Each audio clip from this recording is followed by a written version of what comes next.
श्रीमद् भागवतम पहला स्कंद समरी।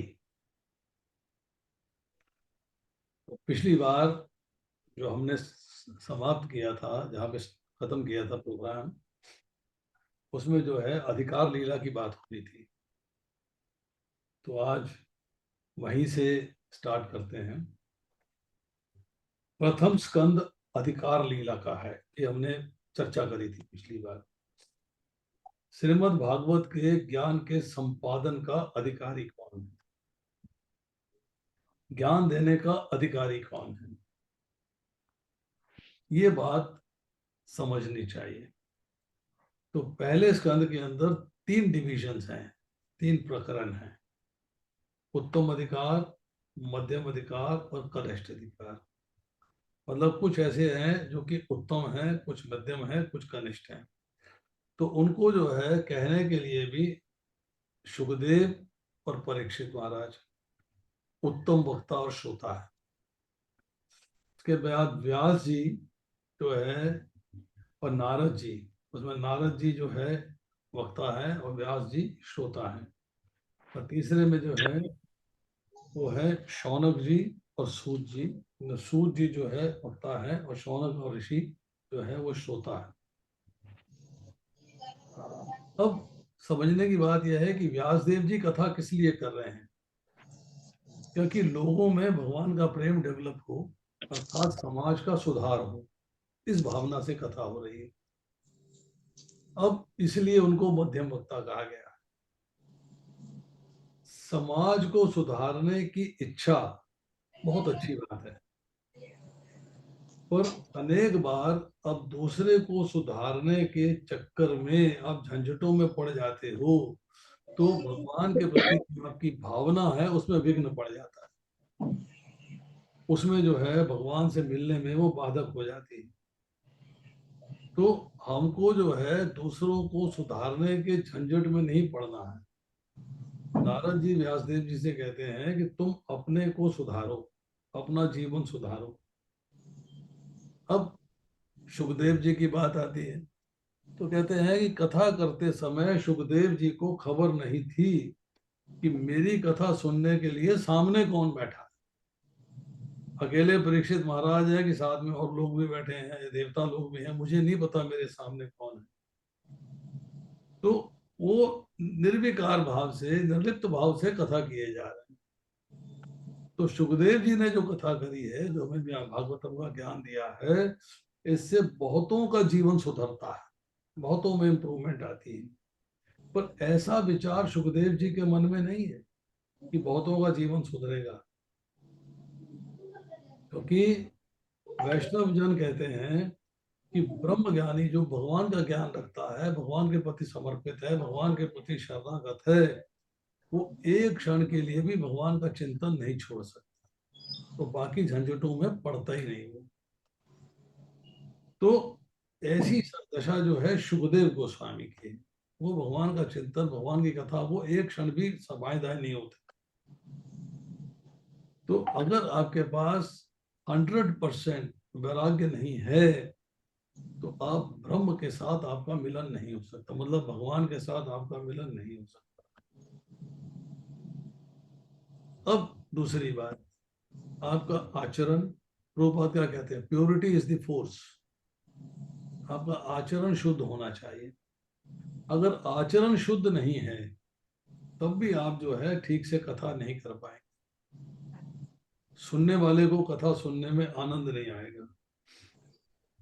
आपकी कथनी, जो आप कहते हैं, जो आप करते हैं, एक समान होना चाहिए, तब प्योरिटी आती है। प्योरिटी आती है तो फोर्स बनती है, तब आपके शब्दों में शक्ति आती है।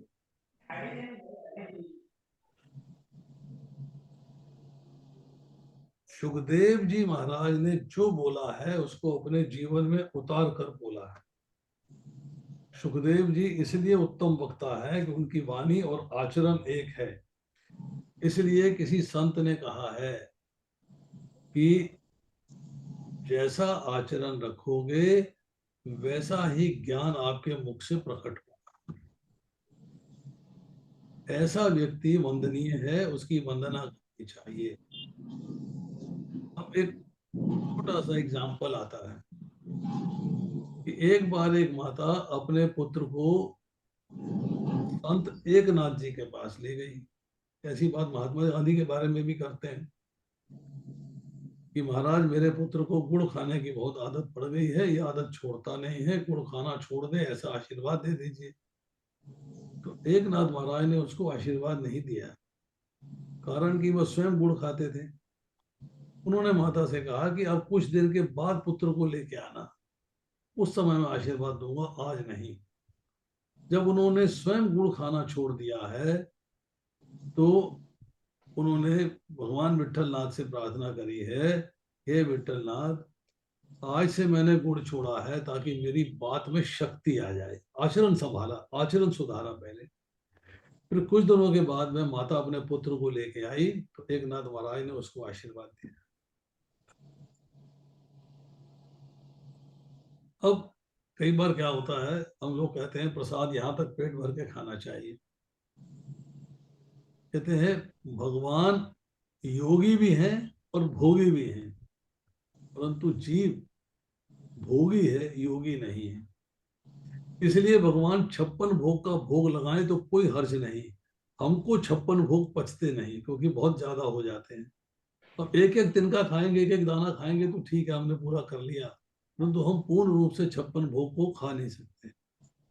तो हमें जो है कितना है, जितना हमारा पेट एक्सेप्ट करे उतना खाना चाहिए। चाहे आगे 108 भोग रखे हों, चाहे 56 भोग रखे हों।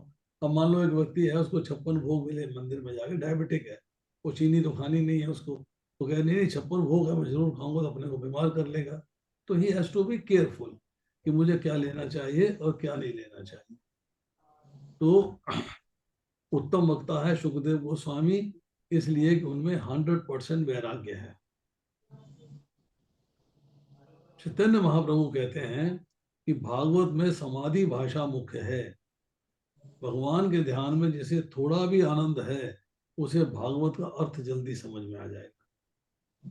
भगवान का ध्यान ये जरूरी नहीं है कि आप मेडिटेशन करें आंखें बंद करके अन्य नेत्रों के साथ आसन में बैठ के भगवान का ध्यान कर रहे हैं। अब महामंत्र का जप करते हैं तो भी भगवान का ध्यान है।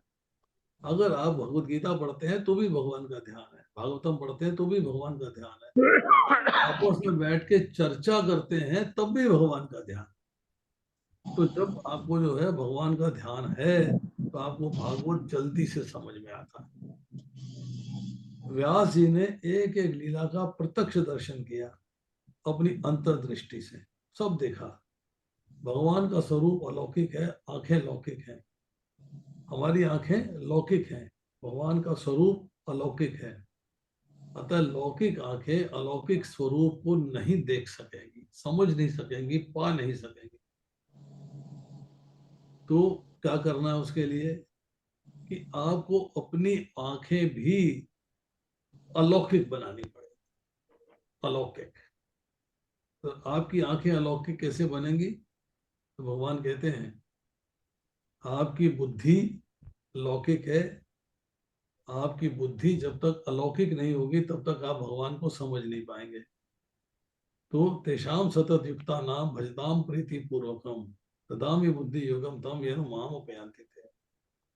कि जो निरंतर लगातार प्रीति पूर्वक मेरे भजन में लगे रहते हैं उनको मैं दिव्य बुद्धि प्राप्त कराता हूँ, और दिव्य बुद्धि प्राप्त करके वो मेरे ज्ञान को समझते हैं, मेरे ज्ञान को प्राप्त करते हैं और फिर मेरे धाम आ सकते हैं। तो अगर जो है हमने भगवान की निरंतर सेवा करनी है, निरंतर भजन करना है, तो भगवान हमें आंखें भी लौकिक से अलौकिक कर देंगे। अब सूत जी कहते हैं कि व्यास देव जी ने 18,000 श्लोकों का भागवत ग्रंथ बनाया। व्यास जी को लगा कि हमारा जो है अवतार कार्य पूरा हो गया, हमने भागवतम कर दी, रचना कर दी, माय जॉब इज ओवर। जो मेरे भागवत का आश्रय लेगा उसको कली का भय नहीं होगा। परंतु व्यास जी को एक चिंता हुई कि ग्रंथ तो मैंने बना दिया है, इसका प्रचार कौन करेगा? Who will tell it to people? Who will explain it to people? Who will make people understand? वो लोगों को समझाएगा कैसे? इस ग्रंथ में मैंने सब कुछ भर दिया है। ये भागवत भगवान के साथ प्रेम का शास्त्र है। ये भागवत भगवान के साथ प्रेम का शास्त्र है।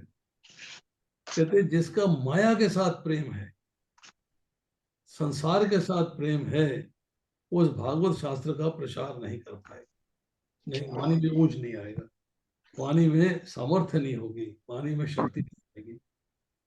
जन्म से जैसे माया का संसर्ग नहीं हुआ, वही इस ग्रंथ का प्रचार कर सकते। भागवत परमहंस की संहिता है, और श्री कृष्ण तो महापरमहंस है। प्रहलाद महाराज, भरत, ऋषभ देव आदि सब परमहंस। अतः जो निर्विकारी है, जिसमें विकार नहीं है, वही इस ग्रंथ का प्रचार कर सकता है।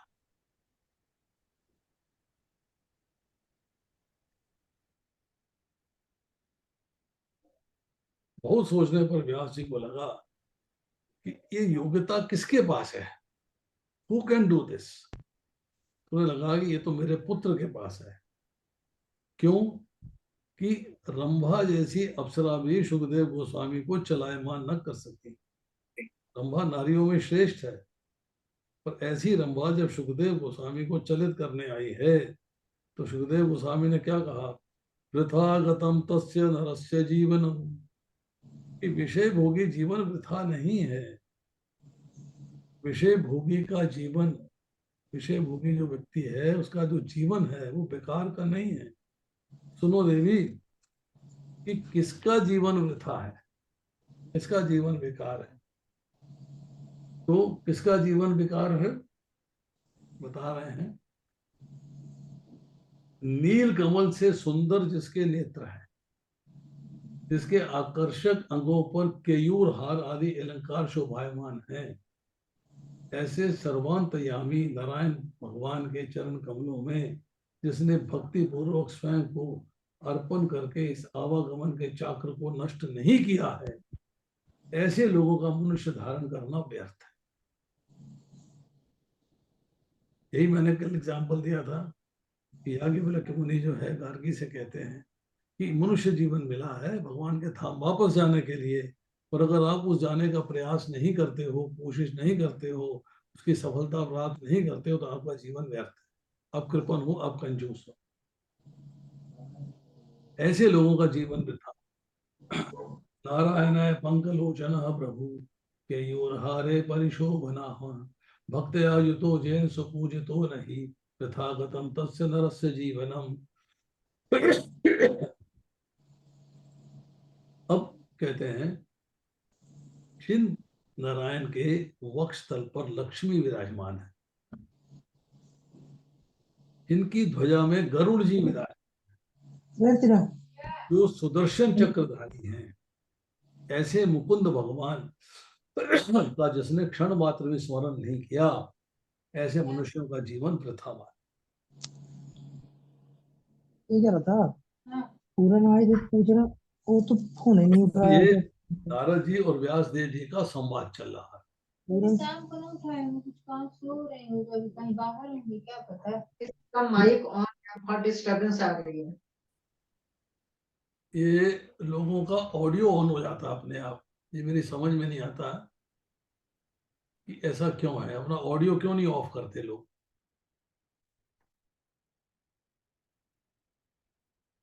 मैं लेक्चर छोड़ के ऑडियो चेक करता रहता हूँ।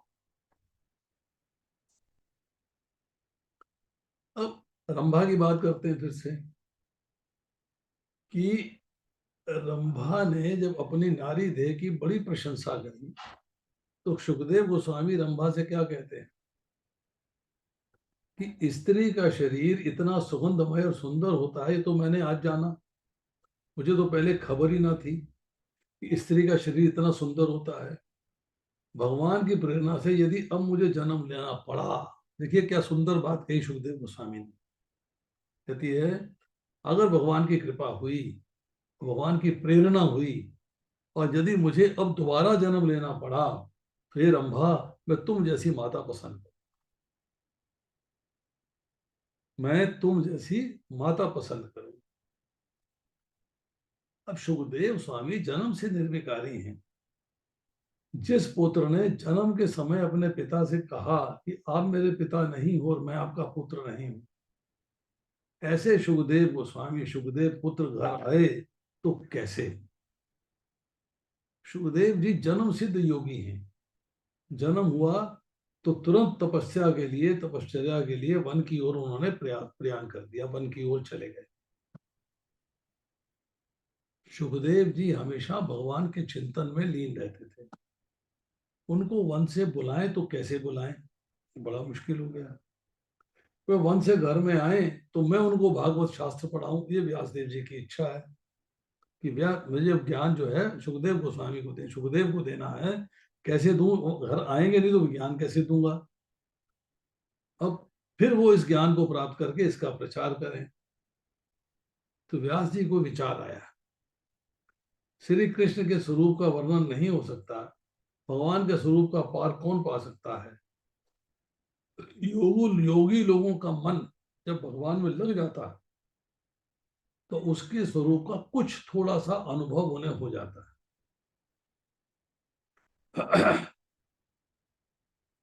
कारण कारण है, यतो वाचो निवर्तन्ते अप्राप्य मनसा सह आनंदम ब्राह्मणो विद्वान न विवेति कदाचन। अर्थात उसका पार पाने वाला मन भी वाणी सहित वापस लौट आता है। श्री कृष्ण का स्वरूप अद्भुत है, योगियों के चित्त को भी आकर्षित करता है। ऐसा वह स्वरूप है तो वह कन्हैया सुखदेव गोस्वामी जैसे योगी को क्यों नहीं खींचेगा? खींचेगा कौन? कृष्ण भगवान खींचेंगे उसको। तो सुखदेव जी निर्गुण ब्रह्म के चिंतन में लीन थे। उसमें से उनके चित्त को हटाने और सगुण ब्रह्म को और खींच लाने के लिए कृष्ण लीला के श्लोक सुनाने चाहिए। और इन श्लोकों का कोई जादुई प्रभाव व्यास देव जी ने स्वीकार किया। व्यास जी के शिष्यों को जंगल में जब धर्म संहिता लेने जाते थे तब हिंसक पशुओं का भय लगता था। उन्होंने ये बात व्यास देव जी से कही।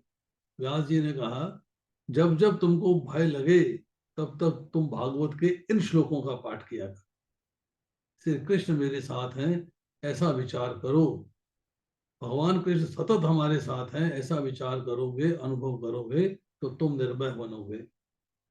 राधा रमन कृष्ण का स्मरण करो। इसके बाद ऋषि कुमार जब वन में जाते थे तो परा पीड़म आदि श्लोक बोलते थे। वन में हिंस बाघ आदि पशु वैर को भूल जाते थे और शांत बन जाते थे। ये शांति का भाव चैतन्य महाप्रभु ने भी दिखाया है झारखंड के वनों में, कि जहाँ पशु भी उनके हरे कृष्ण महामंत्र पे नाचे हैं। ये भगवान के नाम का प्रभाव है और भगवान की उपस्थिति का प्रभाव है, भगवान के संग का प्रभाव। पशुओं के मन पर भी इन श्लोकों का प्रभाव पड़ता है, किंतु दुख की बात तो यह है कि आज मनुष्यों पर भी इनका प्रभाव नहीं पड़ता। जिन मंत्रों से पशुओं का आकर्षण हुआ उन मंत्रों से सुखदेव जी का आकर्षण कैसे नहीं होगा? देह का वाहन भूले नहीं तब तक देव का दर्शन नहीं होता। अपने आप को भूलना पड़ता है। जब हम समाधि की बात करते हैं, समाधि के अंदर बताया हमने असंप्रज्ञात समाधि और संप्रज्ञात समाधि। आपको संप्रज्ञात समाधि के लेवल पे आने के बाद असंप्रज्ञात समाधि के लेवल पे जाना है, क्योंकि समाधि में तीन चीजें इन्वॉल्व होती हैं। एक ध्याता अर्थात समाधि लगाने वाला, एक प्रोसेस जैसे समाधि लगाई जा रही है, और एक जिसके प्रति लगाई जा रही है अर्थात एम अर्थात ध्येय, ध्येय भगवान। अब असंप्रज्ञात समाधि के अंदर आपको किसी चीज का भान नहीं रहता, अपना शरीर का भान नहीं रहता, प्रोसेस का भान नहीं रहता, सिर्फ भगवान का भान रहता है। जो संप्रज्ञात समाधि है उसमें अपने शरीर का भी ध्यान रहता है, प्रोसेस का भी ध्यान रहता है और भगवान का भी ध्यान रहता है।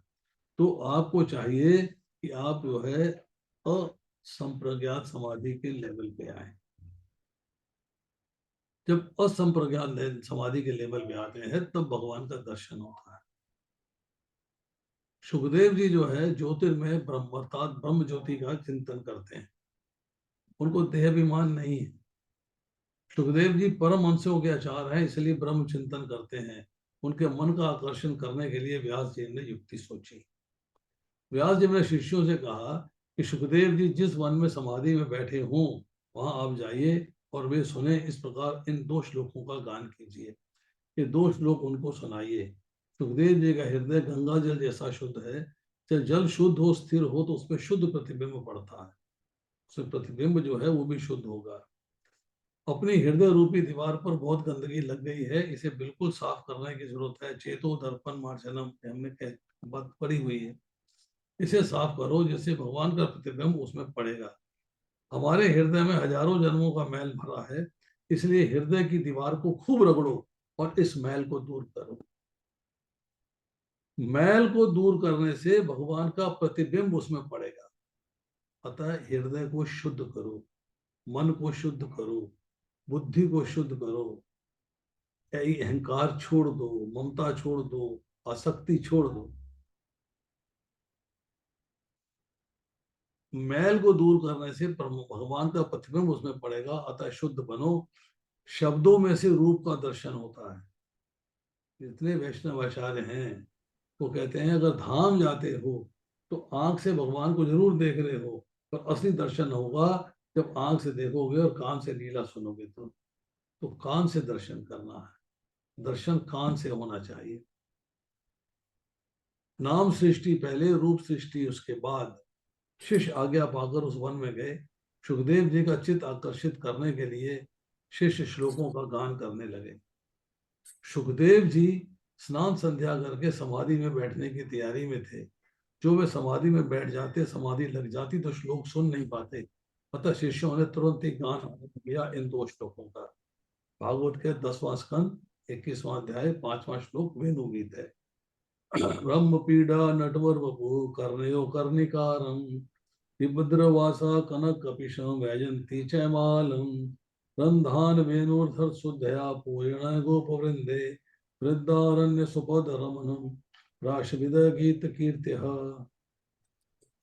श्री कृष्ण गोप बालकों के साथ वन में प्रवेश कर रहे हैं।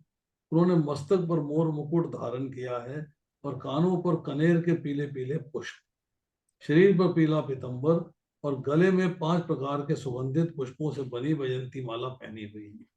रंगमंच पर अभिनय करने वाले श्रेष्ठ नट जैसे सुंदर वेश है। बांसुरी के छिद्रों को अपने अर्धामृत से भर रहे हैं और पीछे पीछे गोप बालक इनकी लोक पावन कीर्ति का गान कर रहे हैं। इस प्रकार बैकुंठ से भी श्रेष्ठ वृंदावन धाम इसके चरण चिन्हों से अधिक रमणीय बना है। मोर श्री कृष्ण को प्यारा लगता है। मोर काम सुख इंद्रियों को नहीं भूलता है। संसार के काम सुख को भूलने वाला ही भगवान का दर्शन कर सकता है। भगवान के साथ मैत्री करनी हो तो काम के साथ मैत्री छोड़नी पड़ेगी। अब मोर मुकुट भगवान क्यों धारण करते हैं, इसकी चर्चा आज के प्रोग्राम के बाद करेंगे, याद कराइए। ज्ञानी ललाट में दृष्टि स्थिर करके भगवान का ब्रह्म का दर्शन करते हैं, मतलब ब्रह्म ज्योति का दर्शन करते हैं। और वैष्णव अपने हृदय में भगवान कृष्ण का दर्शन करते हैं। सुखदेव जी ने श्लोक सुन लिए, कृष्ण का स्वरूप मनोहर लगा। सुखदेव को ध्यान में अति आनंद आता है। वाह मेरे भगवान! उन्होंने तुरंत निश्चय किया कि अब से वो निराकार ब्रह्म का चिंतन नहीं करेंगे, अब सगुण साकार का चिंतन करेंगे। कन्वर्ट हो गए एकदम। परंतु सोचा कि सगुण साकार की सेवा करने में, सगुण भगवान की सेवा करने में बहुत सारी वस्तुओं की इच्छा रहती है, अपेक्षा रहती है। अब कन्हैया तो मिश्री मांगेगा तो मैं यहाँ कहाँ से लाऊंगा, मेरे लिए मुश्किल हो जाएगा। मेरे पास तो कुछ है नहीं, इसलिए मैं निर्गुण ब्रह्म का उपासक हूँ, सगुण ब्रह्म की मैं उपासना करता नहीं। मैंने तो लंगोटी को भी त्याग दिया है। ये कन्हैया तो बहुत कुछ मांगा करेगा, तब मैं कहाँ से लाऊंगा। अरे यशोदा के घर में मक्खन क्या कम था, फिर भी कन्हैया कहता है माँ मुझे घर का माखन अच्छा नहीं लगता, मुझे बाहर का माखन अच्छा लगता है। और गोपियों के माखन में नहीं, गोपियों के प्रेम में मिठास थी। वो गोपियों का माखन क्यों चुराता है कि गोपियों के प्रेम में मिठास थी, गोपियों के प्रेम में स्वाद था। ये कन्हैया तो मांग कर प्रेम से भोग लगाता है कि मुझे कहेगा माखन लाओ, मिश्री लाओ, तो मैं कहां से लाऊंगा। इसलिए मैं साकार सगुण ब्रह्म का चिंतन नहीं करूं, इस निर्गुण ब्रह्म का ही चिंतन करूं। निराकार ब्रह्म को कुछ देना ही नहीं पड़ता, क्योंकि आपके सामने है नहीं, सगुण साकार तो है नहीं। इसलिए मेरे लिए तो यही उत्तम है, किसी वस्तु की आवश्यकता नहीं है। इस प्रकार सुखदेव जी विचार कर रहे थे कि अब व्यास जी के शिष्यों ने दूसरा श्लोक गाना शुरू कर दिया। अहो बकीये स्तन कालकूटम जिज्ञास पायदे स्याद्भि लेभे गतिम धातृउच्यताम ततो अन्यम कम वादु दयालम शरणम व्रजेम। भागवतम 3 स्कंद 2 अध्याय 23वां श्लोक। ओहो, कितना आश्चर्य है। सुखदेव गोस्वामी जब सोचना शुरू करते हैं, कितना आश्चर्य है कि दुष्ट पूतना अपने स्तनों में विष भरकर जिस बालक को मारने आई थी, अर्थात भगवान कृष्ण को मारने आई थी, उसको दुग्ध पान बनाया था, पिलाया था, दुग्ध पान कराया था, तो उन्होंने पूतना को भी ऐसी गति दी जो उसे अपनी धाय को देनी चाहिए, अर्थात उसे सदगति दी। भगवान कृष्ण के सिवाय ऐसा कौन दयालु है, किसकी शरण ग्रहण करें, ये बात हमारे मन में आ जानी चाहिए। अर्थात उनसा दयालु दूसरा नहीं है जिसकी शरण ग्रहण कर सके। पूतना स्तनों में विष लगा के आई थी, ईश्वर के धाम में आई है। अब हमारे मन में, हमारे पास कौन सा विष है जो हमने अपने में लगा रखा है? वो है वासना का विष, वो है इच्छाओं का विष। वो जो है, जब हमारे हृदय में वासना का विष है, इच्छाओं का विष है, और उसको रख के जब भगवान के सम्मुख जाते हैं तो भगवान का दर्शन नहीं होता, भगवान का दर्शन नहीं होता। पूतना विष लगाकर तो आई थी, पर माता की भावना से आई थी, माता का काम किया था पूतना ने, इसलिए उसे भगवान ने यशोदा जैसी गति दी। विष देने वाली पूतना को भी मेरे भगवान ने सदगति दी थी। अब मेरे भगवान को माखन मिश्री तो क्या किसी चीज की जरूरत नहीं है, तो केवल प्रेम चाहते हैं, और प्रेम के वश अर्जुन का रथ हाँक दिया। उन्होंने अपनी ठकुराई, अपना अपना राजा का, द्वारका का राजा हूं मैं, भगवान हूं, छोड़ दी बात, मैं क्या हूं, भक्त का भक्त बन गए। कि प्रेम के वश करके अर्जुन ने भारत के युद्ध में अपना रथ मुझसे चलवा दिया। हाँ, मैं अपनी ठकुराई, अपना द्वारका का राजा होने की सारी बात भूल गया। तो प्रेम करने के योग एक भगवान ही है। तो ऐसे परम भगवानों को छोड़ के हमें किसकी शरण में जाना चाहिए, ये बात जो है सुखदेव जी सोच रहे हैं। अब सुखदेव जी के मन में एक शंका थी कि कन्हैया सब मांगेगा तो मैं क्या दूंगा। वो शंका का निवारण हुआ। सुखदेव जी देखने लगे इधर उधर, ये श्लोक कौन बोल रहे हैं। यहाँ उनको व्यास जी के शिष्यों का दर्शन हुआ। सुखदेव जी ने उनसे पूछा कि आप लोग कौन हो, आप जो श्लोक बोल रहे थे वे किसके रचे हुए हैं। शिष्यों ने कहा, हम व्यास जी के शिष्य हैं, व्यास जी ने हमें ये मंत्र दिए हैं। ये 2 श्लोक तो उदाहरण के लिए हैं, ऐसे कई श्लोक तो उनके गोदाम में भरे रखे हैं, मतलब भागवत में भरे रखे हैं। भागवत को गोदाम कह दिया कि उनके गोदाम में भरे रखे हैं, फुल है। कि व्यास देव जी ने ऐसे श्लोकों से भरपूर श्रीमद् भागवत पुराण की रचना की है। सुखदेव जी ने पूछा, ऐसे कितने श्लोक उन्होंने बनाए हैं। ऋषियों ने कहा 18,000। हमने तो आपको 2 सुनाए हैं, वहां 18,000 श्लोक उन्होंने बनाए हैं। आंखें खुली रहें तब भी श्लोक सुने तो समाधि लग जाती है। आंखें बंद हो समाधि लगे बात आसान है, और खुली आंखों से समाधि लग जाए ये मुश्किल है। ऐसी समाधि हमारी लग जाती है जब उनके बताए, उनके सुनाए हुए श्लोक, उनके बनाए श्लोकों को हम सुनते हैं, बोलते हैं। सुखदेव जी ने सोचा कि व्यास जी तो मेरे पिता हैं और मैं उनका उत्तराधिकारी हूं, तो मैं पिता के पास जाके पुराण सुनूंगा। तो अब वो पुराण सुनने पिता के पास आ गए। जो इच्छा थी व्यास देव जी की कि विष्णुदेव गोस्वामी आ जाए मेरे पास, अब वो व्यास देव जी जो है वो अल्टीमेटली सुखदेव जी को रिसीव करने के लिए तैयार हो। अब सुखदेव जी की भागवत शास्त्र पढ़ने की इच्छा हुई।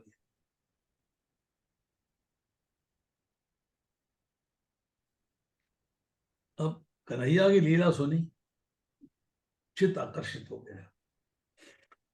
कहता है, योगियों का मन भी इसी कथा से कृष्ण की ओर खिंचता है। अभी तक सुखदेव गोस्वामी ने कोई कथा नहीं सुनी थी, अब भागवत साथ सुनने की, अध्ययन करने की उनकी इच्छा हो गई। भागवत के श्लोक सुन के सुखदेव जी का चित्त आकर्षित हुआ था। अब वो जो निर्गुण ब्रह्म के उपासक थे, अब सगुण ब्रह्म के पीछे पागल हो रहे। 12 साल के बाद अब सुखदेव जी व्यास जी के आश्रम में दौड़ते हुए आए हैं, अपने पिता को साष्टांग दंडवत किया।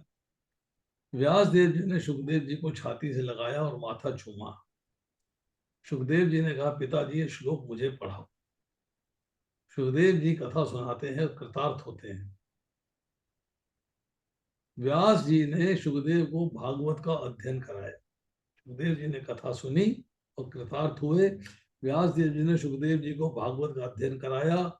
इस प्रकार व्यास देव जी की चिंता का अंत आ गया कि भागवत शास्त्र का प्रचार कैसे होगा। प्रचार करने के लिए योग्य वक्ता मिल गया उन्हें। तो इस ग्रंथ का सच्चा अधिकारी वही है जिस कृष्ण, जिसकी आत्मा के स्वरूप, वो मतलब उनकी आत्मा ही कृष्ण है, कृष्ण ही उनके अंदर समा रखे हैं, कृष्ण वही हो गए। तो जिसका मन विषयों में आकर्षित है, विषयाराम है जो, उसके अंदर तो ग्रंथ को सुनने की भी इच्छा नहीं होती, वो सुनाएगा क्या। तो विषयों से इंद्रियों का आकर्षण हटाना। अब सूत जी कह रहे हैं शौनक जी से कि आश्चर्य मत करो, भगवान के गुण ऐसे मधुर हैं कि सबको अपनी ओर खींच लेते हैं। फिर इनसे सुखदेव जी का मन आकर्षित हुआ, तो ऐसी नई बात क्या है, आकर्षित तो होना ही था। जो ज्ञानी है, जिनकी अविद्या समाप्त हो रही है, अविद्या की गांठ खुल गई है, जो सदा आत्मा में ही रमन करते हैं, वे भी भगवान की निष्काम भक्ति करते हैं, ममता रहित, आसक्ति रहित और फल की इच्छा रहित, तीनों काम। क्योंकि भगवान के गुण ऐसे मधुर हैं कि सबको अपनी ओर खींच लेते हैं। भगवान का कथामृत पान करते हुए भूख और प्यास भी भूल जाती है, याद नहीं रहता भूख और प्यास। हम लोग अभी उस लेवल पे नहीं आए। मैं आपसे कभी चर्चा करूंगा, मैं एक वीडियो बनाऊंगा। मैंने कल कहा था कि अवर श्रोता कौन होता है और प्रवर श्रोता कौन है, इस पे चर्चा करेंगे। इसलिए 10वें स्कंद के पहले अध्याय में राजा परीक्षित भी कहते हैं कि पहले मुझे भूख और प्यास लगती थी, परंतु भागवत के कथामृत का पान करते करते मेरी भूख और प्यास अदृश्य हो गई है, मेरा पानी भी छूट गया है। फिर भी मैं आपके मुख से निकले श्री हरि कथा रूपी अमृत का पान कर रहा हूँ। अब मुझे दुसह है, भूख बड़ी तकदाई होती है, सहन नहीं होती, दुसह कहते हैं इसे। दुसह भूख भी मुझे पीड़ा नहीं देती। भोजन क्या है मेरा, भजन। भजन जो है मेरे भोजन की पूर्ति कर रहा है। इसलिए भूख ना सताए, इतना भोजन करना चाहिए। सूत जी बता रहे हैं कि इसके बाद एक कथा सुखदेव जी ने राजा परीक्षित को सुनाई। मेरे गुरुदेव जी वहां थे, उन्होंने कथा मुझे सुनाई। अब मैं कथा तुम्हें सुनाता, श्रवण करो। अब कथा की बिगिनिंग हो रही है। अब मैं तुम्हें राजा परीक्षित के जन्म, कर्म और मोक्ष की कथा तथा पांडवों के स्वर्गारोहण की कथा कहता हूं। 5 प्रकार की शुद्धि बताई गई है। इसे कहते हैं पंचध्यायिनी कथा। पितृ शुद्धि, मातृ शुद्धि, वंश शुद्धि, अन्न शुद्धि और आत्मशुद्धि। जिनके ये 5 शुद्ध होते हैं, उनके अंदर भगवान से मिलने की उत्कट अभिलाषा जागृत हो जाती है, आतुरता जागृत हो जाती है। और जब तक उत्कट अभिलाषा न हो, तब तक भगवान के दर्शन नहीं होते। तो राजा परीक्षित में ये 5 शुद्धियां मौजूद थी। ये बात दिखलाने के लिए अगली कथा कहेंगे। और 7वें से 11वां अध्याय जो है पहले स्कंद का, उसके अंदर बीज शुद्धि की कथा है। 12वें अध्याय में परीक्षित जी के जन्म की कथा है। परीक्षित करेंगे ये कथा सुनते सुनते मुझे तृप्ति नहीं हो रही। उत्तम श्रोता वही है जो भूख और प्यास भूल जाते हैं, जो भूख प्यास भूल जाते हैं। भगवान के भजन में आनंद आए तो भूख और प्यास भूलती है। जब आप भगवान के प्रति समर्पित हो जाते हैं, ये समस्या चल रही है किसी ऑडियो ऑन है बबीता।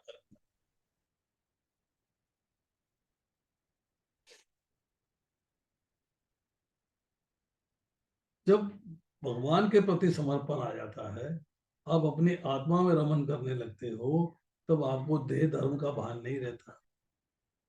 कौरव और पांडवों का युद्ध समाप्त हो गया है।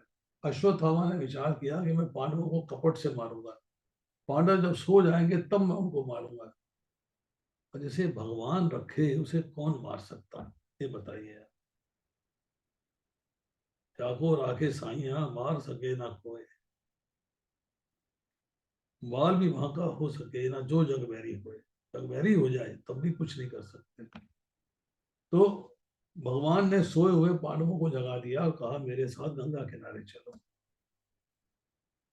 पांडवों को कृष्ण पे कितना दृढ़ विश्वास कि भगवान जो कहते थे वे करते थे, कोई प्रश्न नहीं करते थे।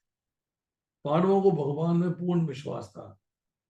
पांडव स्वतंत्र होते हुए भी स्वतंत्र नहीं थे, भगवान के अधीन थे। जिसके जीवन में संयम है, जो भगवान के अधीन है, वही स्वतंत्र है। आपको भी स्वतंत्र भी बनना है और भगवान के अधीन भी रहना। ऐसे पांडवों के कुल में परीक्षित का जन्म हुआ है। पांडवों को लेकर भगवान कृष्ण गंगा किनारे आए। भगवान के कहने पर द्रौपदी के पुत्र नहीं आए। बालक बुद्धि है ना। वे बोले आपको तो नींद नहीं आती, हमको तो नींद आती है। आपको सोना है, आपको जाना है तो जाओ। परिणाम ये हुआ, अश्वत्थामा ने द्रौपदी के 5 पुत्रों को मार दिया। चले जाते तो मरते नहीं, पर अपनी मर्जी करी, अपनी इच्छा से रह गए वहां पर, तो इसलिए मृत्यु को प्राप्त हो गए। भगवान से एक आधा दुख मांगना चाहिए। कुंती महारानी कहती हैं कि मैं चाहती हूं विपदाएं मुझ पे बार बार आए, कि जब विपदाएं आती हैं तो आपका स्मरण होता है। जब आपका स्मरण होता है तो आप आते। तो दुख मांगना चाहिए जिससे कि अकल ठिकाने रह सके, समझ में आए बात। जो सब प्रकार से सुखी हो जाता है भौतिक संसार में, वो दीन बनकर भगवान के सामने कभी प्रणाम नहीं करता। तो मेरे में क्या कमी है, मैं हैप्पी हूँ, आई एम वेरी हैप्पी। अब आज कृष्ण जो है निष्ठुर बन गए हैं। वे द्रौपदी के आंसुओं को देखते नहीं।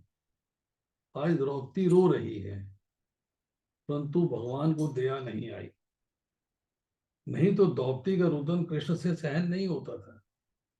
पहले तो जब जब जरूरत पड़ती थी भगवान द्रौपदी के आंसू पोंछने चले आते थे। जीव सब प्रकार से सुखी हो तो योग्य नहीं है।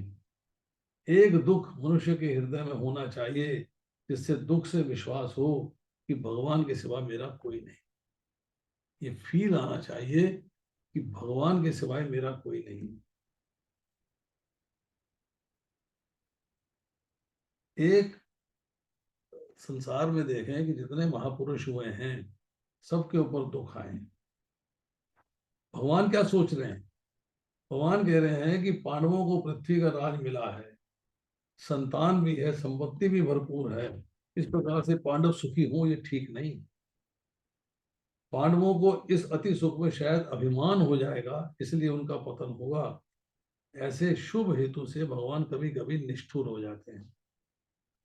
सुख में पांडव भगवान को ना भूलें, इसलिए उन्होंने जो है पुत्र वियोग का पुत्र वियोग का दुख दिया।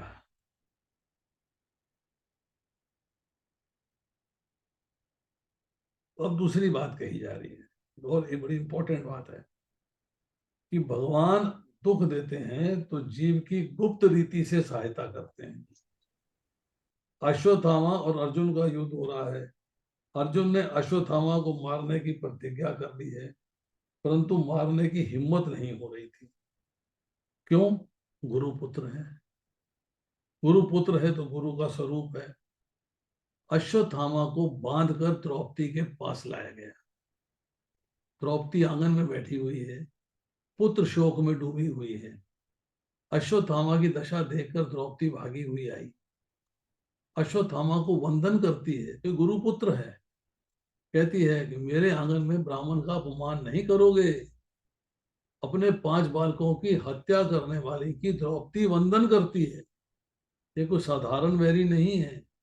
5 बालकों को मारने वाला मेरे आंगन में आया है, फिर भी वे ब्राह्मण है, गुरुपुत्र है, इसलिए मैं उसे प्रणाम करती हूँ। अगर हमारा कोई वैरी हमारे घर में आए तो क्या हम उसे प्रणाम करेंगे? नहीं। क्या उसे हरे कृष्णा करेंगे? नहीं। भैया कौन आ गया मेरे घर में, क्या मुसीबत कर दी। तो इसलिए कहा जाता है कि भागवत की कथा सुन के जीवन को सुधारना चाहिए। अब वैर को खत्म करना है तो निर्वैर होना पड़ेगा। वैर कैसे खत्म होता है? प्रेम से, वंदना से। सच्चा वैष्णव वही है जो वैर का बदला प्रेम से देता है। हम एक बात कहते हैं 16वां अध्याय पढ़ाते हुए भगवत गीता का, कि किसी व्यक्ति ने आपके प्रति अपराध कर दिया और आपने उसे क्षमा कर दिया, क्षमा कर दिया, बहुत अच्छी बात है। बट आपके पाप का, कर्म का फल भुगतवाने के लिए उसने पाप कर्म किया, आपके प्रति अपराध किया, पाप कर्म हो गया। क्यों किया है? कि आपके पाप का कर्म जो है वो भुगतवा सके। तो जो सच्चा वैष्णव है वो क्या करता है कि उसके फल को, जो पाप का फल उसे मिलेगा, उसको दूर करने का प्रयास, कि उससे ज्यादा मिलेगा, उससे भक्ति में लगाएगा, ताकि जब भक्ति बढ़ेगी तो हो सकता है कि वो जो पाप का फल है उसको ना भोगना पड़े। ये नहीं कि उससे दुश्मनी नहीं पालेगा, उससे मित्रता पालेगा, उसके संग रहेगा, उसके साथ रहेगा, और उसको जो है इस लेवल के ऊपर जो है ट्रेन करेगा, उसको समझाएगा कि तेरे को भी भक्ति में लगना चाहिए, जिससे कि तेरे को पाप का फल ना भोगना पड़े। तो वैर की शांति निर्वैर से होती है, प्रेम से होती है, वंदना से होती है। वही सच्चा वैष्णव है जो वैर का बदला प्रेम से देता है।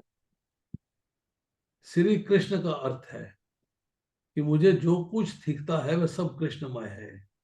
अश्वत्थामा सोचते हैं कि सचमुच द्रौपदी ही वंदनीय है, मैं वंदनीय नहीं हूँ। अश्वत्थामा कहते हैं, हे द्रौपदी, लोग जो तुम्हारी प्रशंसा करते हैं बहुत कम है, तुम वैर का बदला प्रेम से देती हो। द्रौपदी के गुणों से आज व्यास जी भी तन्मय बन गए। द्रौपदी को उद्देश्य करके कहते हैं, वाम स्वभावा, कोमल स्वभाव वाली, सुंदर स्वभाव वाली, जिसका स्वभाव अति सुंदर हो वही श्री भगवान को प्यारा है। शरीर जिसका सुंदर हो वह ठाकुर जी को सर्वदा प्रिय नहीं लगता, परंतु जिसका स्वभाव सुंदर है वह ठाकुर जी को सर्वदा प्रिय लगता है। स्वभाव सुंदर कब बनता है? जब अपकार का बदला आप उपकार से देंगे। द्रौपदी बोल उठी, इनको छोड़ दो, इन्हें मारो नहीं, ये गुरु पुत्र हैं। जो विद्या गुरु द्रोणाचार्य ने अपने पुत्र को नहीं दी, ब्रह्मास्त्र को तोड़ने का उपाय, वह अश्वत्थामा जी आपको दी है।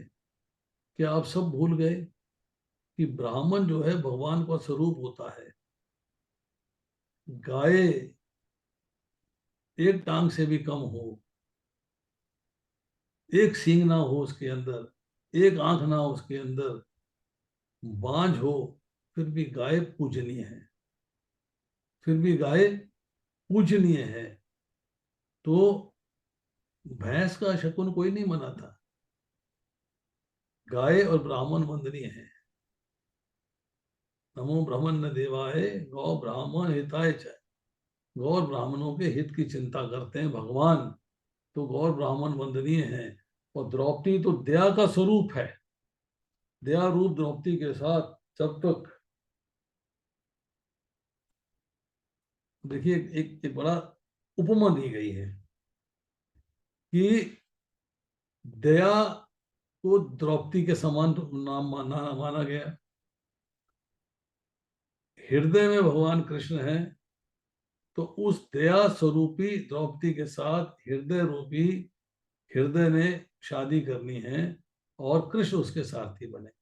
मतलब क्या है कि आपके हृदय में जब तक दया जागृत नहीं होगी अपना अपकार करने वाले के भी प्रति, तब तक जो है कृष्ण आपका साथ नहीं देते, आपके साथ नहीं आते। अर्जुन जीवात्मा है, गुडाकेश है, ज्ञान में विजय प्राप्त करी हुई है, नींद में विजय प्राप्त करी हुई है। और भगवान ऋषिकेश है कि आपके हृदय में विराजमान है, अंतर्यामी है, सब चीजें जानते हैं। तो ये जोड़ी तो आपके हृदय रूपी गुफा में आत्मा भी है और परमात्मा भी है, दोनों ही हैं। तो अगर आपने अपनी इंद्रियों को भगवान की सेवा में लगा दिया, अर्थात जो आपका शरीर है उसके रथ में जो इंद्रियां जुटी हुई हैं वो आपने अगर भगवान को सौंप दी, भगवान को भगवान की सेवा में लगा दिया, क्योंकि इंद्रियों के स्वामी भगवान श्री कृष्ण हैं, तो इसलिए आपका बेड़ा पार है। फिर आपको भगवान के धाम जाने से कोई रोक नहीं सकता। अब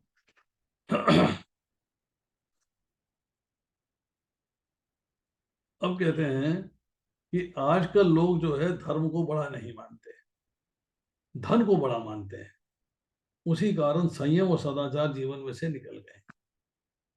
मानव जीवन में धन्य मुख्य नहीं है, धर्म मुख्य है। धन धर्म की मर्यादा में रहकर ही प्राप्त करना चाहिए। आपको कोई कार्य करना हो तो पहले धर्म से पूछो कि यह कर्म करने से मुझे पाप तो नहीं लगेगा। आप अर्जुन जैसा जीवन गुजारोगे तो भगवान आपके सारथी बनेंगे। द्रौपदी ने अश्वत्थामा को बचाया, अर्जुन से कहा उन्हें मार भी देंगे तो मेरे 5 पुत्रों में से कोई वापस नहीं आएगा, परंतु अश्वत्थामा को मारेंगे तो उसके मारने से उसकी माता गौतमी को दुख होगा, उसको तकलीफ होगी। मैं तो अभी सधवा हूं, पति मेरे साथ हैं, परंतु अश्वत्थामा की माता तो विधवा है, द्रोणाचार्य मारे जा चुके। तो पति की मृत्यु के बाद पुत्र के आश्वासन पे माता जीती है। वे रोएगी ये मैं देख नहीं सकूंगी। किसी का आशीर्वाद आप ना लें तो कोई बात नहीं, पर किसी को दुख देके उसका हाय, उसकी आह नहीं लेनी। ऐसा कोई कर्म नहीं करना चाहिए। इस जगत में दूसरों को रुलाना नहीं है, रोने से पाप चलता है। आप रो लो, आपके पाप चल जाएंगे। रोने से एक दिन भगवान सुनते हैं, कृपा करते हैं, रोने से सुखी हुआ जा सकता है। भीम अर्जुन से कहते हैं कि बाल हत्यारे पर भी दया होती है क्या? तुम्हारी प्रतिज्ञा कहाँ गई कि तुम अश्वत्थामा को मारोगे? द्रौपदी बार बार कहती है मारना नहीं। अब अर्जुन सोच में पड़ गए। श्री कृष्ण ने आज्ञा दी कि द्रौपदी जो कह रही है बराबर ठीक है, द्रौपदी के दिल में दया है। भीमसेन जी कहते हैं मनुस्मृति में कहा है आतताई को मारने में पाप नहीं। भगवद गीता के पहले अध्याय में चर्चा आती है कि 6 प्रकार के जो आतताई होते हैं, अगर वो आपके सामने आतताई आ जाता है तो उसको मारने में पाप नहीं। और धर्म के प्रमाण से ये आतताई जो है अश्वत्थामा, इसको मारने में पाप नहीं है। अब श्री कृष्ण उत्तर देते हैं, कहते हैं ब्राह्मण का अपमान ये भी उसकी मृत्यु के बराबर है। ब्राह्मण का अपमान कर दिया जाए ये उसकी मृत्यु के बराबर है। तो इसे अश्वत्थामा को मारने की जरूरत नहीं है, उसका अपमान करके निकाल दो। अश्वत्थामा का मस्तक नहीं काटा, पर उसके माथे में एक जन्म सिद्धि मणि थी, वो निकाल ली गई। अश्वत्थामा तेजहीन हो गए। अब भीमसेन ने सोचा अब उसको मारने से क्या बाकी रहा, अपमान से तो मरण भी विशेष है, अपमान प्रतिक्षण मरने के बराबर है। अश्वत्थामा ने सोचा इससे तो मुझे मार दिया होता तो अच्छा था। अब सुखदेव जी सावधान करते हैं परीक्षित को, हे राजन, अश्वत्थामा ने सोचा कि पांडवों ने मेरा अपमान किया है, मैं इसका बदला लूंगा। अभी भी उसके मन से बदले की भावना गई नहीं, मैं अपना पराक्रम दिखलाऊंगा। उत्तरा के पेट में गर्भ है और पांडवों का उत्तराधिकारी है, उसका अगर नाश कर देता हूं तो पांडवों के वंश का नाश हो जाए। ये सोचकर उसने उत्तरा के गर्भ पर ब्रह्मास्त्र छोड़ा। उत्तरा व्याकुल हुई, भगवान का स्मरण किया, भगवान आश्रय लेते हैं, भगवान मार्ग दिखाते हैं, भगवान का स्मरण बार बार किया जाए तो भाव शुद्ध होता है।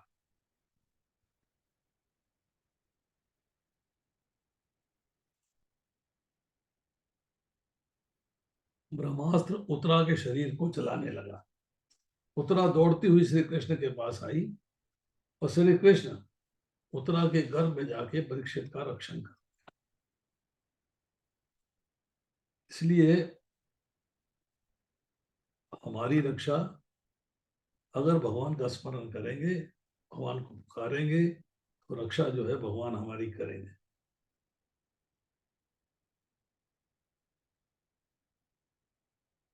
अब इसके बाद आती है, द्रौपदी ने उत्तरा को सीख दी थी कि जीवन में दुख का प्रसंग आने पर ठाकुर जी के चरणों का आश्रय लेना, दुख के प्रसंग के समय श्री कृष्ण की शरण में जाना। कन्हैया दयामय है, वह अवश्य तुम्हारी सहायता करेगा। अपने दुख की कथा द्वारका नाथ के अलावा और किसी से नहीं कहना। उत्तरा ने देखा था कि मेरी सास रोज द्वारका नाथ को रिझाती है, तो बालक जल्द अनुकरण करता है, उसके सामने कभी पाप मत करो। अगर आप बालक के सामने शराब पियोगे तो बालक भी शराब पिएगा, आप सिगरेट पियोगे तो बालक भी सिगरेट पिएगा। तो उत्तरा की रक्षा के लिए पांडवों के पास नहीं गई, वो भगवान कृष्ण के पास गई। माता के पेट में ही परीक्षित महाराज को भगवान के दर्शन हुए थे, इसलिए वो उत्तम श्रोता है। अब देवकी के पेट में भगवान नहीं गए थे, देवकी को भास कराया था कि वे पेट में हैं, किंतु आज जरूरत आ पड़ी थी, आज भक्त की रक्षा करनी थी, तो भगवान ने गर्भ में जाके रक्षा करी। परम आश्चर्य हुआ। श्री कृष्ण ने सुदर्शन चक्र से ब्रह्मास्त्र का निवारण किया। परीक्षित की रक्षा करने के बाद वे द्वारका पधारने को तैयार हुए। अब आती है मर्यादा भक्ति, साधन भक्ति, इनकी चर्चा आएगी कि कुंती महारानी जो है वो मर्यादा भक्ति अर्थात साधन भक्ति का प्रारूप है। साधना करिए, मर्यादा में रह के भगवान की पूजा सेवा अर्चना करिए, भगवान प्राप्त होंगे। यशोदा में जो है उसका सारा व्यवहार भक्ति रूप था, प्रेम लक्षणा भक्ति थी, उसमें व्यवहार में और भक्ति में भेद नहीं रहता। वैष्णव की सारी क्रियाएं भक्ति बन जाती है। तो प्रथम जो है मर्यादा भक्ति आती है, जिसे हम कहते हैं वैदी भक्ति, सिस्टम से भक्ति करनी। इसके बाद आती है रागा रोगा भक्ति, जिसे पुष्टि भक्ति कहते हैं। मर्यादा भक्ति साधन है तो आरंभ में आती है, पुष्टि भक्ति साध्य है तो अंत में आती है। तो भागवत के अंदर 9वें स्कंद तक साधन भक्ति का वर्णन है, और 10वें स्कंद में साध्य भक्ति, किसकी भक्ति करनी है, भगवान कृष्ण की लीलाओं का वर्णन है। साध्य भक्ति जो है भगवान के प्रति की गई भक्ति भगवान को बांधती है, इसलिए जो रागानुगा भक्ति है, जो पुष्टि भक्ति है, भगवान को बांध देगी। उसकी कथा भागवत के अंत में आती है। तो हर एक के व्यवहार को भक्ति रूप बनाए रखे, भक्ति में लगाए रखे, उसके लिए फिर आपको भागवत के अंतिम छोर तक जाना पड़ेगा। जब भक्ति करता है व्यक्ति, तो भक्ति मार्ग में वियोग, भगवान से वियोग हो जाए, वो सहन नहीं होता। अब भक्ति में भगवान का विरह सहन नहीं होता। वैष्णव वह है जो भगवान के विरह में चलता है। अब भगवान कृष्ण द्वारका जाने को तैयार हुए तो कुंती का दिल भर आया। उसकी अभिलाषा थी कि मैं 24 घंटे श्री कृष्ण को निहारा करूं, श्री कृष्ण मुझसे कहीं दूर ना चले जाएं। जिस मार्ग में भगवान का रथ जाना था, कुंती वहां आई और हाथ जोड़ के रास्ते में खड़ी हो गई। प्रभु का सारथी है दारुक, उससे कहते हैं रथ रोको। रथ रुकवाया, कुंती से कहा बुआ आप मार्ग में क्यों खड़ी हैं। रथ से नीचे उतरे, कुंती ने वंदन किया। जब भगवान की वंदना करते हैं तो भगवान बंधन में आते हैं भक्त के। वंदन के समय ख्याल करना चाहिए कि आपको अपने सारे पापों को याद करना चाहिए, जिससे जब भगवान की वंदना करेंगे तो हृदय जो है वो दीनहीन हो जाएगा, नम्र हो जाएगा, सारे पाप जो है निकलते चले जाएंगे। अब सूत जी कह रहे हैं, नियम तो ऐसा है कि रोज भगवान कुंती को वंदन करते हैं, परंतु आज कुंती भगवान को वंदन कर रही है। भगवान ने कहा, ये आप क्या कर रही हो, मैं तो तुम्हारा भतीजा हूं, तो मुझे प्रणाम करो, ये शोभा नहीं देता। कुंती कहती है, मैं आज तक आपको अपने भाई का लड़का, अपना भतीजा मानती थी, किंतु आज मेरी समझ में आया कि आप भगवान। योगी जन आपका ही ध्यान करते हैं। अहम सर्वस्व प्रभु, आप ही सबकी उत्पत्ति उद्गम के कारण हो, आप ही सबके पिता हो।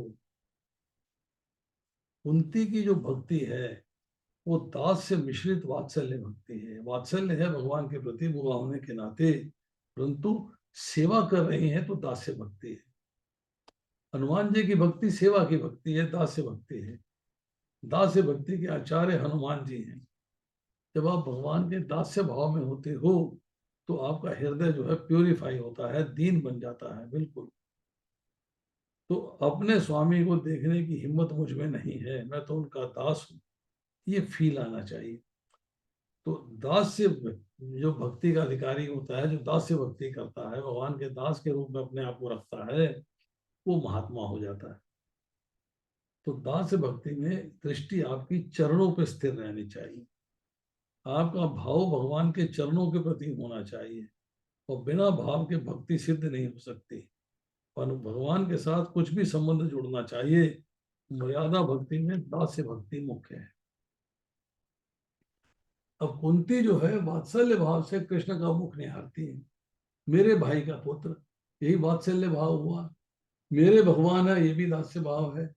चरण दर्शन से तृप्ति नहीं हुई तो मुख देख रही है, और कुंती जो है भगवान की स्तुति करती है।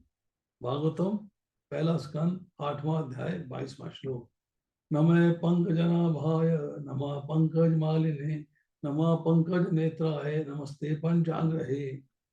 जिसकी नाभि से ब्रह्मा जी का जन्म स्थान प्रकट होता है, जिसके कमलों की माला धारण करी है, जिनके नेत्र कमल के समान विशाल और कोमल हैं, जिनके चरण चिन्हों में कमल चिल हैं, ऐसे कृष्ण आपका बार बार वंदन।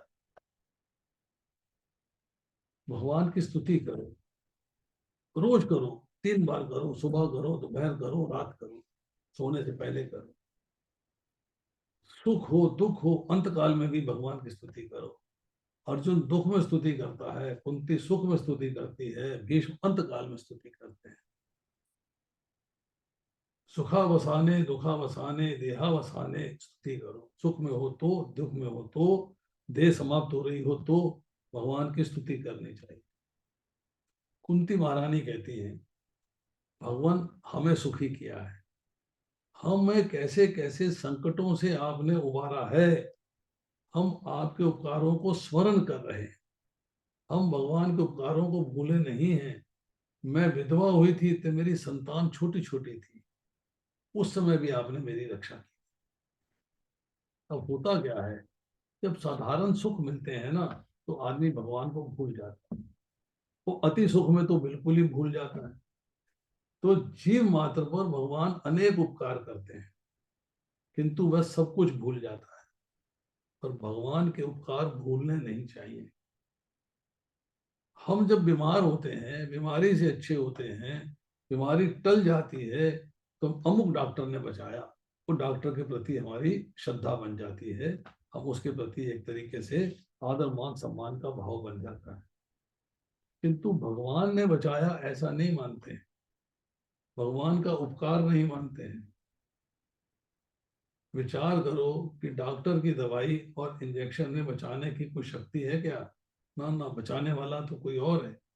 डॉक्टर के पास ना बचाने की शक्ति होती है तो डॉक्टर की अंतिम यात्रा ना निकलती, तो वो भी तो मरेगा। मतलब बचाने की शक्ति डॉक्टर के अंदर डॉक्टर के कारण से नहीं, भगवान ने दी हुई है, इसलिए वो आपको बचा पा रहा।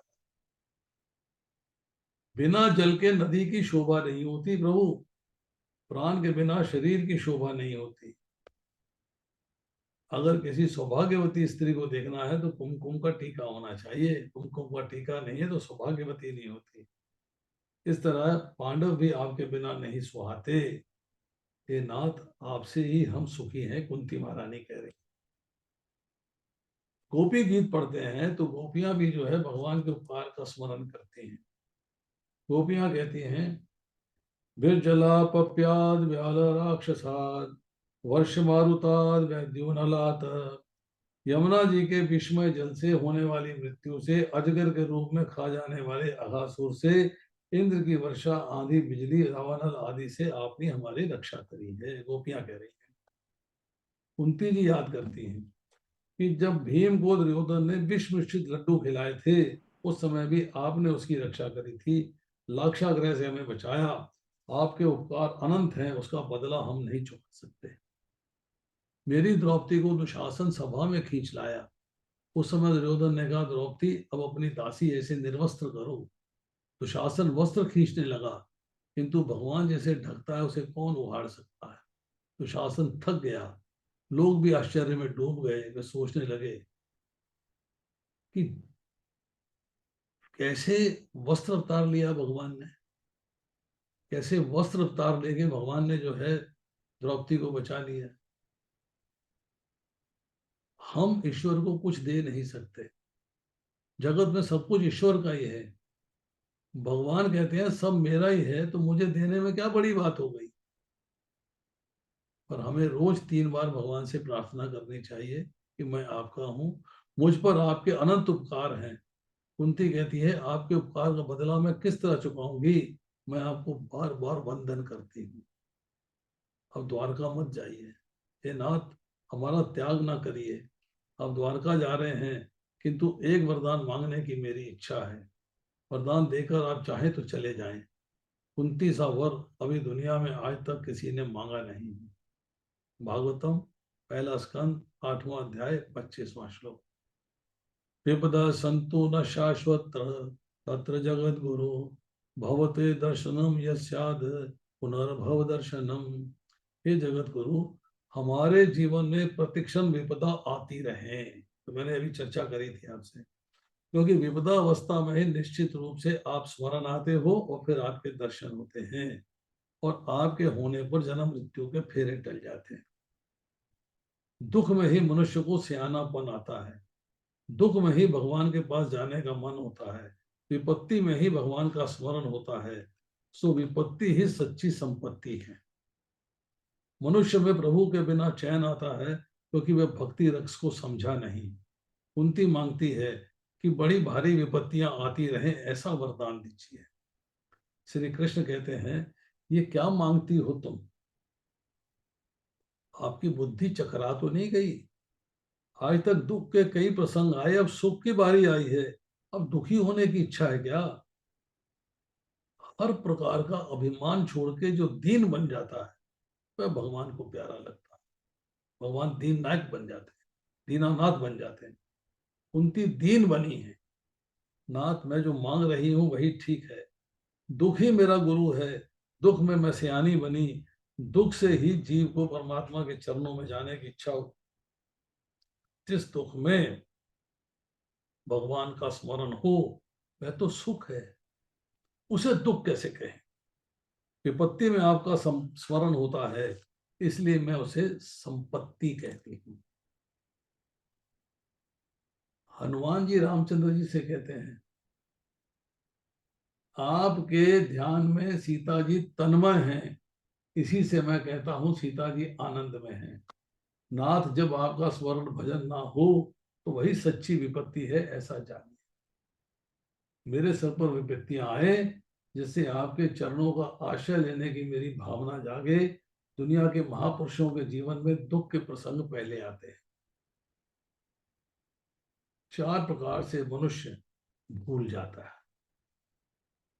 विद्या का अहंकार हो गया, जवानी का अहंकार हो गया, पैसे धन का अहंकार हो गया, और अधिकार का अहंकार हो गया। ये 4 मद हैं, विद्या मद, जवानी मद, द्रव्य मद और अधिकार मद। ये 4 चीजों से आपके अंदर जो है एक ऐसी स्थिति आ जाती है कि आप सब कुछ भूल जाते हैं। अब बच्चा रो रहा है, उसका पिता जो है एक बड़ा विद्वान प्रोफेसर है, वो बच्चे को ताली बजा के शांत करने का प्रयास करता है। तो वो भूल जाता है कि वो प्रोफेसर है, तो उसे यही याद रहता है कि वो पिता है।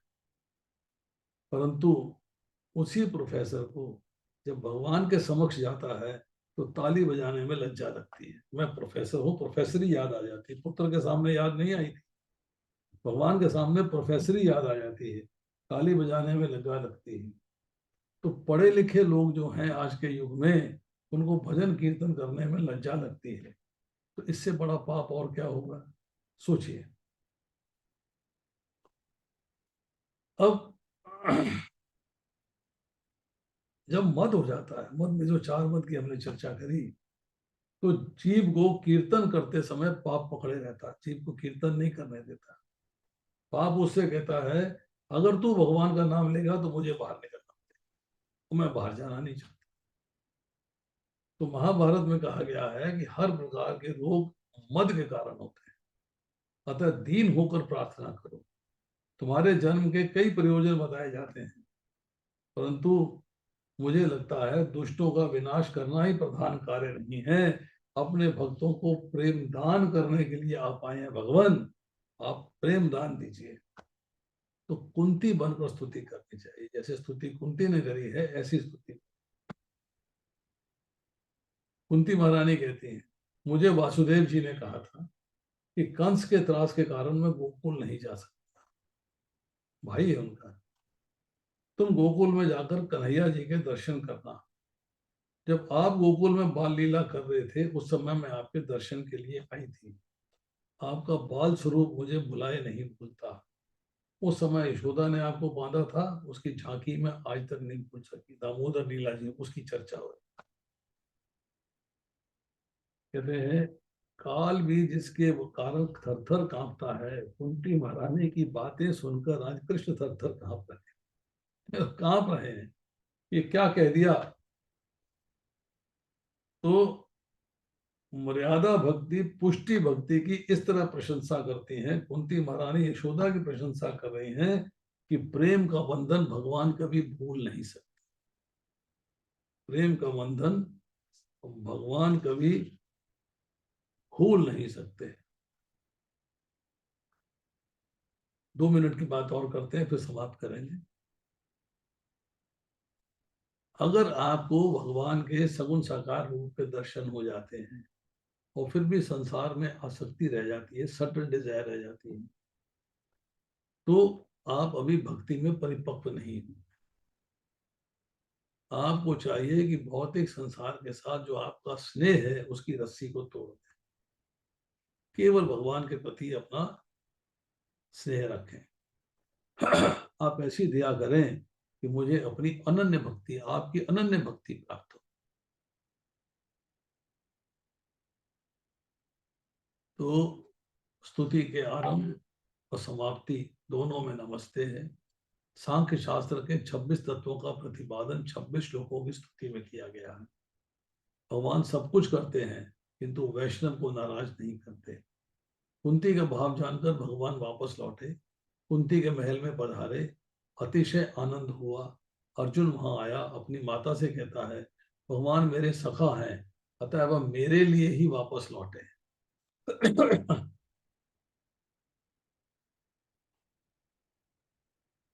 कुंती कहती है रास्ता रोका मैंने, विनती करी मैंने, इसलिए वापस आए हैं।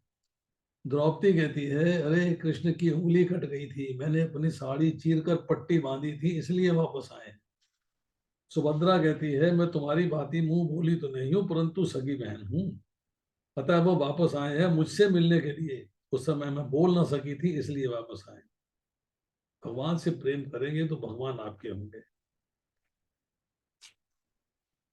तो आज यही समाप्त करेंगे, अगली बार जो है फिर चर्चा होगी भीष्म पितामह के बारे में।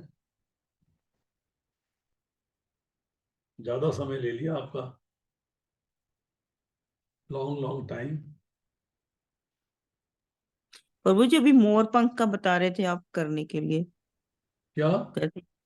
अभी बता रहे थे ना कि बाद में मोर पंख का याद दिला देना। हाँ, मोर पंख। चलिए, मोर पंख की भी बात बता देते हैं आपको।